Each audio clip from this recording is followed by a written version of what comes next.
Hi, I'm Sean from Makeup Designery.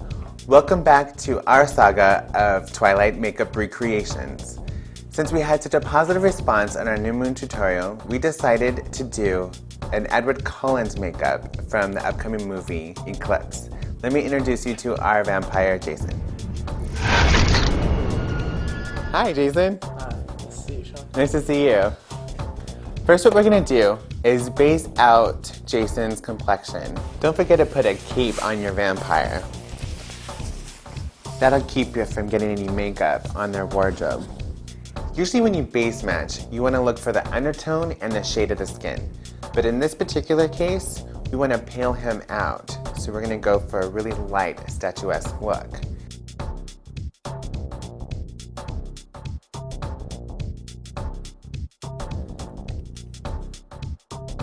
I'm going to use Makeup Designery's face primer to sheer out the foundation. To control the coverage, I'm taking a wedge sponge, dipping it into the primer, and then into the foundation. Start at the hairline, and work your way down in nice even strokes. Try not to get into the hair around the eyebrows, but you don't want to see any skin either. So I slightly have my angle tilted into the eyebrow. Close.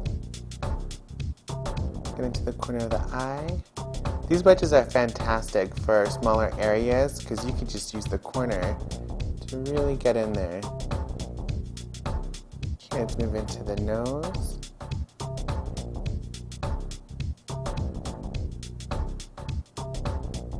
Now we're moving on to the jawline, right back here.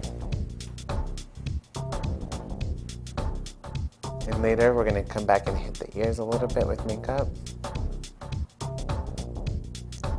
For those of you who may have a 5 o'clock shadow, you could use a brush. You could use the 940 foundation brush or the 340 brush. That works really well to really get in that area with coarse hair.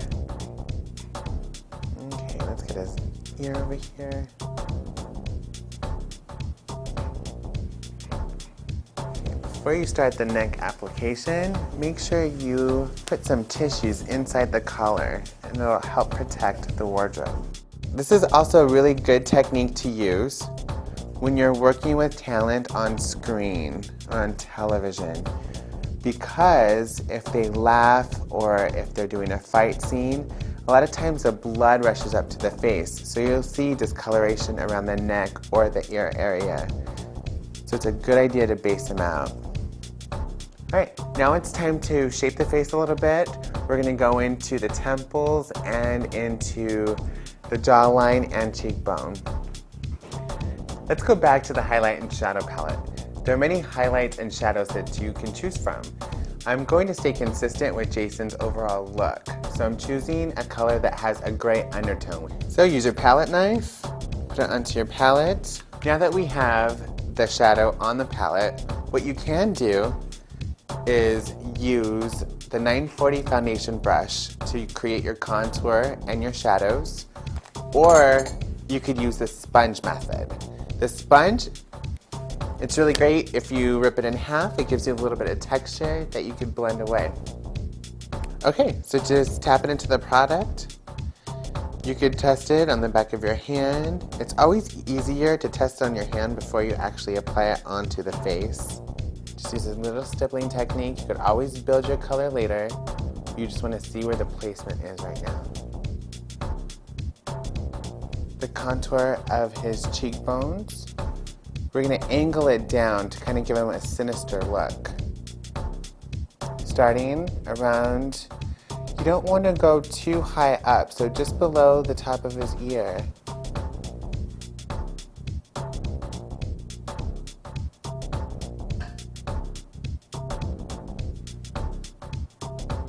Blending upwards, softening those edges.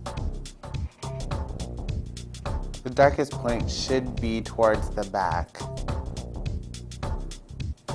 Now that we've finished the cream application, we're going to set it with the Zero Loose powder and a powder puff.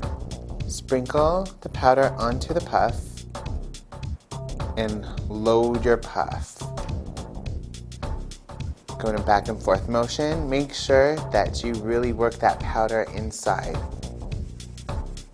After your puff is loaded, start at the top of the forehead using a pressing motion and just roll the powder puff onto the forehead. Be careful not to lift any product.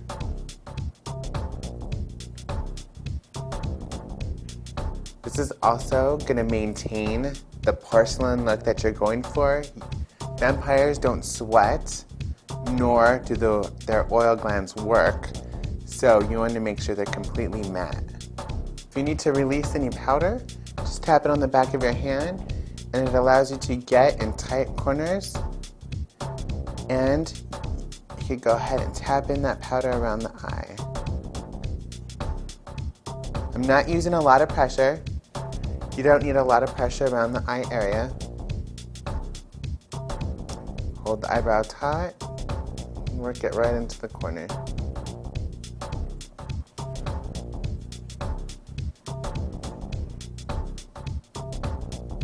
And this is going to set the cream makeup. Make sure you get the ears, the neck, anywhere that you applied the makeup, the cream base, set it with the powder. Okay, now let's move on to his eyeshadow. To create drama in Jason's eyes, I'm going to use the 800 blending brush with the taupe eyeshadow.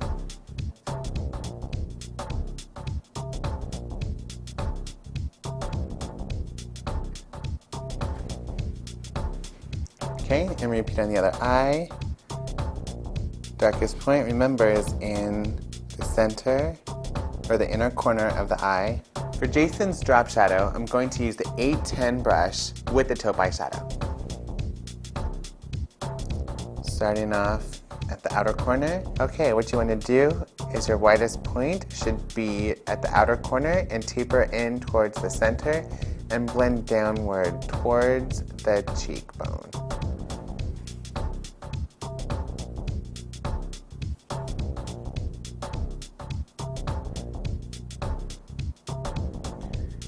Okay, now that we have shadows on his forehead, his temples, his cheekbones, jawline, and eyeshadow, all we have to do to complete this look is put on a lip.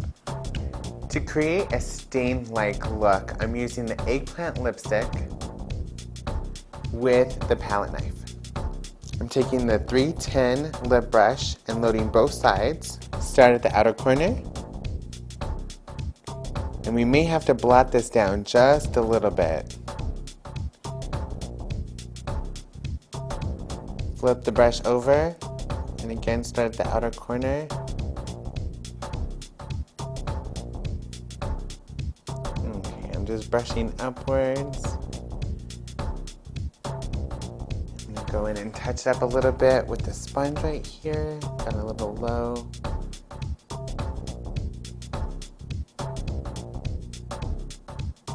Buff it out. This is a 2-ply tissue. Separate them. Okay, so basically the tissue acts as a screen.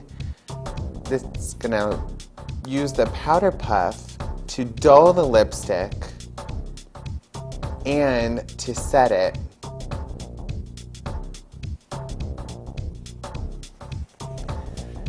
All right.